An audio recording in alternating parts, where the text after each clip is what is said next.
Hello friends, मेरा नाम है रजत और मैं कीबोर्ड्स के ऊपर एक सीरीज स्टार्ट करने जा रहा हूँ। ये जो बेसिकली सीरीज होगी ये कीबोर्ड्स के फंक्शंस एंड उनकी टोनैलिटी के ऊपर होगी। तो जो प्रेजेंटली मेरे पास कीबोर्ड है that is Korg PA300, that is a ranger keyboard. तो आप इसे यामा और कॉर्ग दोनों कीबोर्ड में उपयोग में ला सकते हैं। और आज का जो हमारा टॉपिक है that is intros and variations. तो दोस्तों हमें समझना है कि हम इंट्रोज एंड वेरिएशंस किस तरीके से हम कहाँ कहाँ पे अच्छे से यूज कर सकते हैं। दोस्तों यहाँ पे हमारे पास 3 इंट्रोज हैं। किसी भी आप अरेंजर कीबोर्ड में देखोगे ज्यादातर उसमें 3 इंट्रोज होंगे, इंट्रो 1, इंट्रो 2 एंड इंट्रो 3। दोस्तों अभी हम इंट्रो 1 के बारे में बात करेंगे। इंट्रो 1 सबसे लंबी इंट्रो होती है हमारे पास। इसमें जस्ट हमें एक कॉर्ड दे देना होता है। इस पे हम इसमें हमारे पास फ्रीडम नहीं होती है कि हम कॉर्ड चेंज कर सकें। तो सपोज अगर मैं एक कॉर्ड दबाता हूं तो बाय डिफॉल्ट जो कंपनी ने इस स्टाइल के लिए, मेरे पास अभी जो स्टाइल है दैट इज गिटार पॉप, ये अपने आप को कीबोर्ड में आपको आसानी से मिल जाएगा अपने कीबोर्ड में। तो अभी मैं इसमें चलाता हूं इंट्रो 1। जैसे ही मैंने इंट्रो 1 दबाया यहाँ पे इसकी स्क्रीन पे लेंथ आ गई 8 बार। 8 बार्स का ये इंट्रो है। तो चलिए सुनते हैं इंट्रो।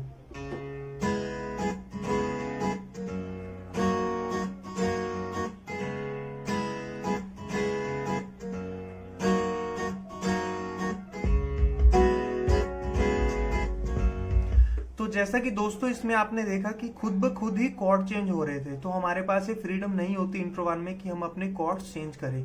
तो सेकंड इंट्रो आता है हमारे पास इंट्रो 2। इंट्रो 2 दोस्तों जो होता है इंट्रो 1 से हमेशा छोटा ही होगा। कभी भी आप देख लो, जैसे कि इंट्रो 1 हमारे पास ज्यादातर 8 बार्स का होता है, या फिर इंट्रो 1 6 बार का भी हो सकता है, 5 बार का भी हो सकता है। इंट्रो 2 हमेशा उससे छोटा होगा।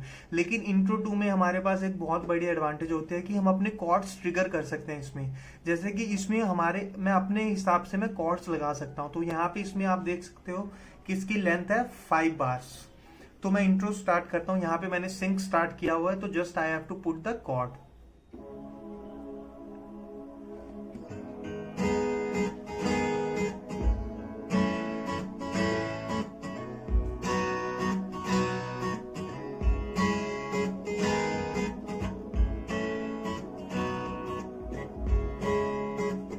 तो ये थी हमारे पास इंट्रो 2।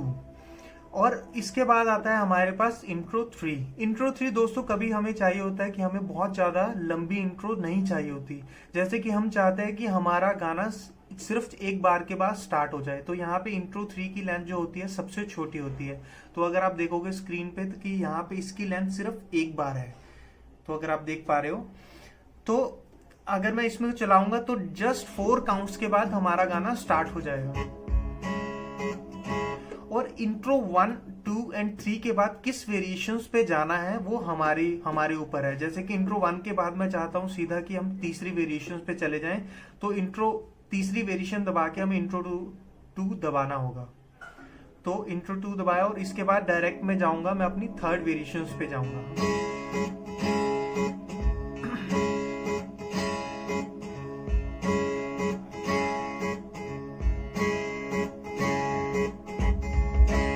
अभी हम आ गए अपनी थर्ड वेरिएशंस में। तो दोस्तों जो इंट्रो है वो यहाँ तक ही सीमित नहीं है, जहां की मैंने तक देखा है इंट्रो अपनी यूट्यूब्स वगैरह वीडियोस में और कहीं और भी। तो इंट्रो 2 हम खुद की भी इंट्रोस क्रिएट कर सकते हैं। जैसे कि मैंने खुद की एक इंट्रो बनाई हुई है जरा जरा सॉन्ग की। जरा जरा सॉन्ग में मैंने अपनी खुद की इंट्रो बनाई है जो कुछ ऐसे स्टार्ट होती है। अगर मैं सिर्फ एक कॉर्ड पुट करूंगा और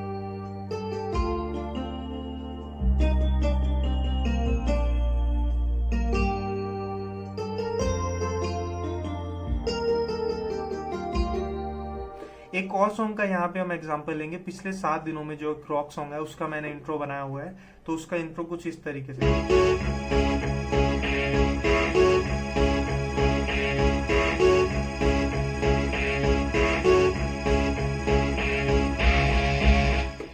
तो मैंने 2 सॉन्ग्स के दोस्तों यहाँ पे इंट्रोज बना रखे हैं, जरा जरा और पिछले 7 दिनों में।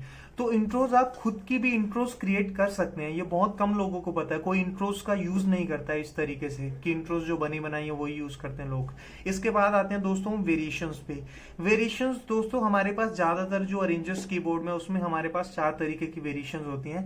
वेरिएशंस 1 जैसे कि हम देखते हैं कि हमारा गाना शुरू से ही बहुत ज्यादा भरा हुआ नहीं होता है। तो अगर मैं यहाँ पे एक एग्जांपल लूं, तो जैसे कि अगर मैं इसका इंट्रो गिटार पॉप मैंने दोबारा से अपना स्टाइल लिया है। स्टाइल्स दोस्तों रिदम को ही बोलते हैं कीबोर्ड्स की लैंग्वेज में। तो यहाँ पे इसकी वेरिएशन 1 देखोगे अगर आप, तो वो बिल्कुल हल्की है। जैसे जैसे मैं वेरिएशन 2 में जाता जाऊंगा वैसे ही ये हैवी होती जाएगी। वेरिएशन 3 और एलिमेंट्स इसमें ऐड होते जाएंगे, और वेरिएशन 4 में सबसे ज्यादा हैवी होगी। दोस्तों कभी भी आप अपने कीबोर्ड्स में कोई भी स्टाइल देखोगे तब उसमें वेरिएशन 4 सबसे ज्यादा हैवी होगी। तो ज्यादातर म्यूजिशियंस जो क्या करते हैं, जैसे कि अभी वेरिएशंस में जरूरी नहीं है कि मैं ये रिदम मुझे चाहिए ही। जैसे इसमें अगर आप सुन पा रहे हैं तो थोड़ा बहुत ड्रम्स आ रहा है, अगर मैं वेरिएशन 3 भी लूं। तो दोस्तों ये बहुत कम लोगों को पता है कि वेरिएशंस में हम अपने इंस्ट्रूमेंट जो है जो वो डाल सकते हैं और इंस्ट्रूमेंट निकाल सकते हैं। सपोज इसमें मुझे ड्रम्स नहीं चाहिए, मुझे सिर्फ गिटार चाहिए, तो वो मैं कर सकता हूँ। वो मैं अपनी बाद वाली सीरीज में बताऊंगा। तो ज्यादातर म्यूजिशियंस क्या कर सकते हैं, यहाँ पे मेन्यू में जाते हैं और स्टाइल कंट्रोल में जाते हैं। तो यहाँ पे अगर मैं ड्रम म्यूट मैंने कर रखा है, जैसे कि ड्रम म्यूट, तो ये पूरे ही वेरिएशंस के लिए हो जाएगा। एक वेरिएशन पे कैपेबल नहीं है। अगर आप करना चाहते हो तो अगर रिकॉर्ड में जाके आपको रिकॉर्ड एंड एडिट स्टाइल में जाना पड़ेगा। ये मैं आपको ट्यूटोरियल्स बाद में बताऊंगा। तो ज्यादातर म्यूजिशियंस यहाँ से करने की कोशिश करते हैं मेन्यू और स्टाइल कंट्रोल से जाके, तो यहाँ से आपका नहीं होगा वो चीज।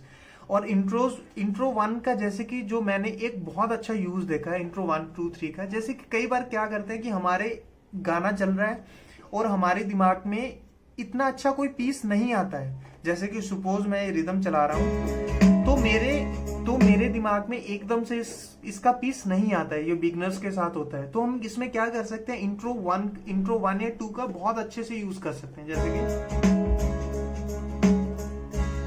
अब मैं इसमें अपना इंट्रो 1 चलाऊंगा।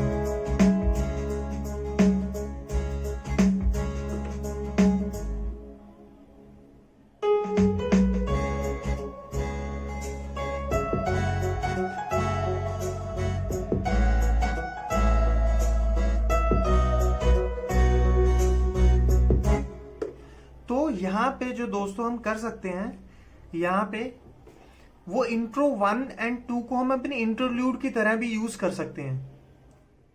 तो इंट्रोस का इतना अच्छा यूज है, वेरिएशंस का इतना अच्छा यूज है। तो होप कि आज आप लोगों ने कुछ सीखा होगा इंट्रोज एंड वेरिएशंस के बारे में। So thank you so much.